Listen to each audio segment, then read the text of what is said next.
Assalamualaikum dan salam sejahtera. Saya Khaila Alisha binti Muhammad Afdal, wartawan pelajar dari TV PSS SMK Tunku Afzan, ingin melaporkan aktiviti yang berlangsung pada hari ini.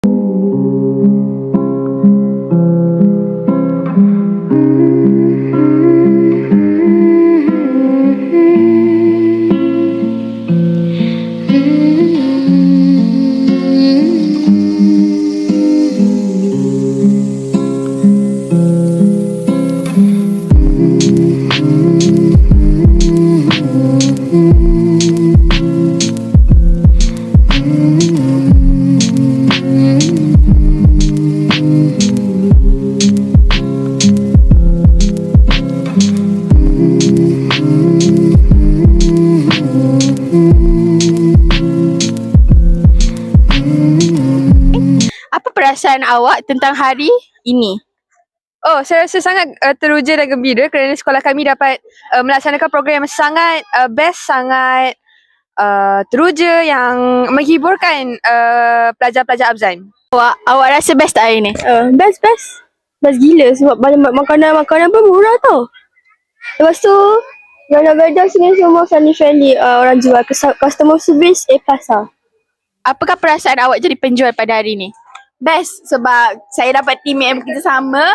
Lepas tu bila ramai orang order kan dia macam mencabar fikiran minda lah juga. Kena ingat order semua tu. Lepas tu saya boleh berkomunikasi dengan orang-orang kat sekolah ni.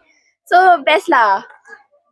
Go. Apakah menu AFC untuk hari ni? Hari ini FC hanya menjual air, air jagung, ice cream, air green tea and then air lemon lychee soda. Wah, aktiviti apa hari ni, teacher? Teacher buat word Lego game. Aktiviti ni pasal apa? Students kena build word menggunakan perkataan yang diberi. It's very fun and interesting game. Go. Cikgu buat aktiviti apa hari ni? Waalaikumsalam.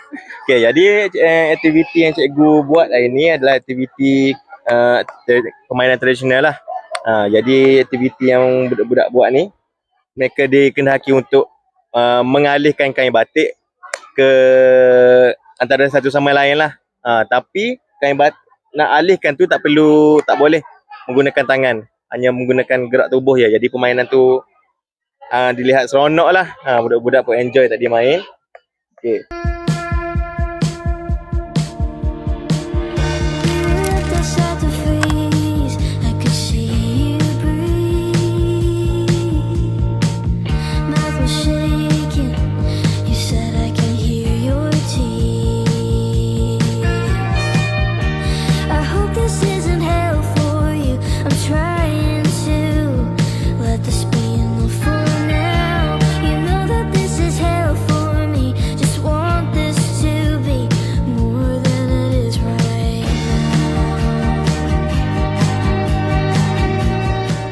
Terima kasih kerana sudah menonton TV PSS Seri Kemala SMK Tunku Afzan. Sekian, terima kasih.